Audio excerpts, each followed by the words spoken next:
Assalamualaikum dan hai murid-murid. Bertemu kita lagi dalam kelas Bahasa Melayu tahun 3. Pembelajaran kita pada hari ini adalah kesinambungan daripada pembelajaran kita yang lepas, iaitu menulis karangan berdasarkan kerangka karangan. Masihkah murid-murid ingat apakah kepentingan kerangka karangan?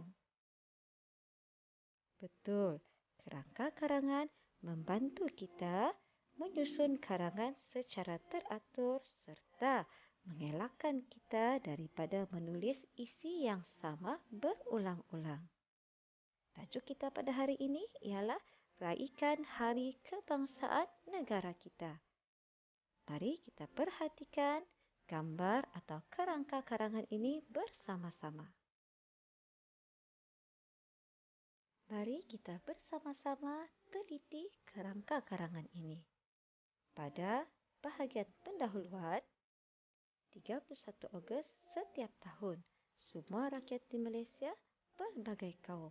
Dalam perenggan ini, biasanya kita akan menceritakan secara umum tajuk atau isi karangan kita.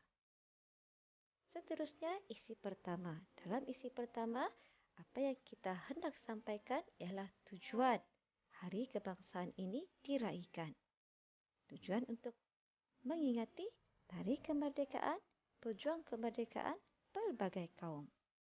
Dalam isi kedua, kita diminta untuk mengisi tempat kosong. Berdasarkan gambar, kita dapat melihat beberapa orang sedang mengadakan kawat kaki. Apakah aktiviti yang dijalankan? Ini adalah perarakan berbarisan. Dan semasa perarakan juga biasanya akan diadakan nyanyian lagu patriotik.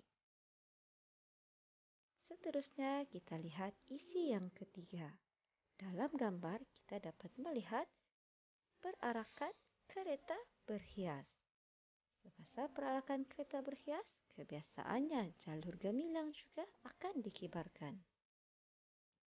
Dan isi yang diberikan dalam bahagian penutup ialah menanam perasaan cinta akan negara serta mengukuhkan perpaduan.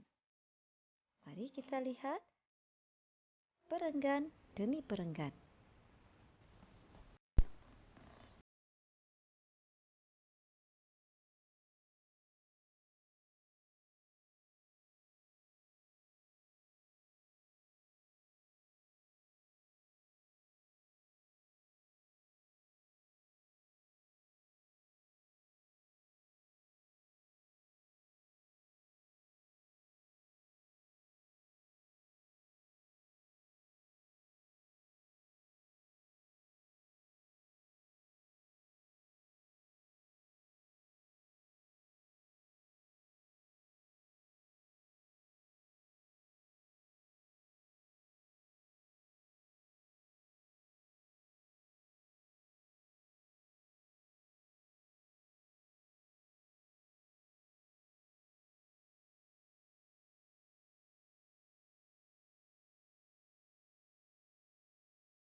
bincangkan tadi dalam buku latihan masing-masing.